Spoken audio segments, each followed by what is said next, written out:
Hey everybody, and welcome to Something You Should Practice This Weekend.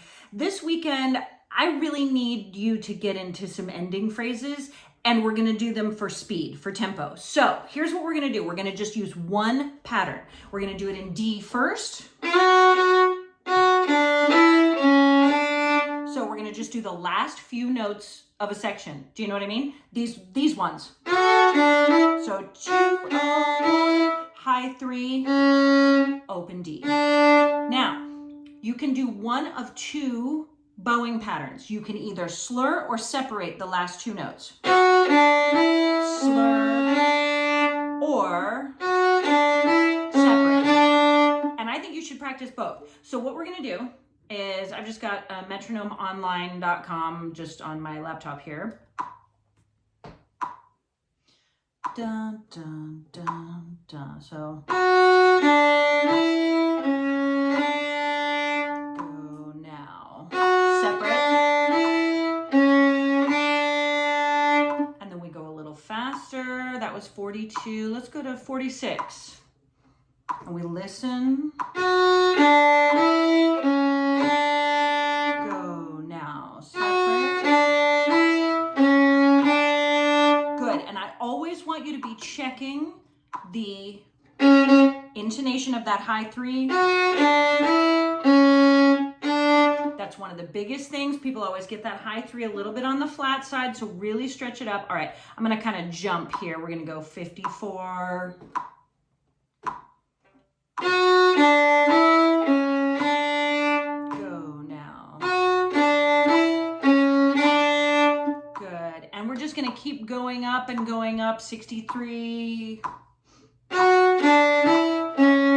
Like that. We're just gonna keep going up as far as we can go.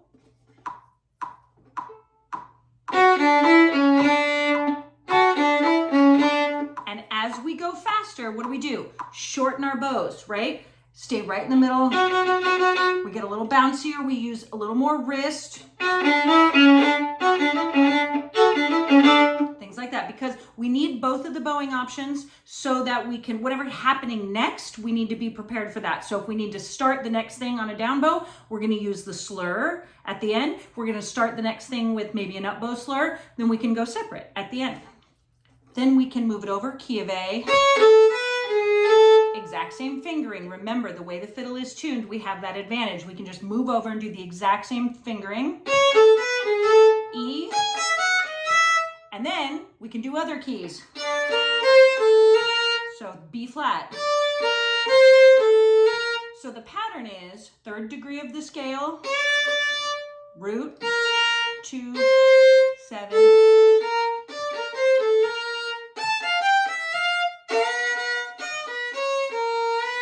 So you could try all the keys, but what I want you to do is get the pattern figured out, practice it slowly with the metronome, make sure the intonation is there, single bow at the end and slur at the end, and then try different keys. This is a forgotten and overlooked part of fiddle tunes and things like that. It gets a little messy, it gets a little out of tune. I really want you to clear that up this weekend. It brings everything better into focus, makes everything feel more solid, and just, it just gives off a better impression of what you're doing.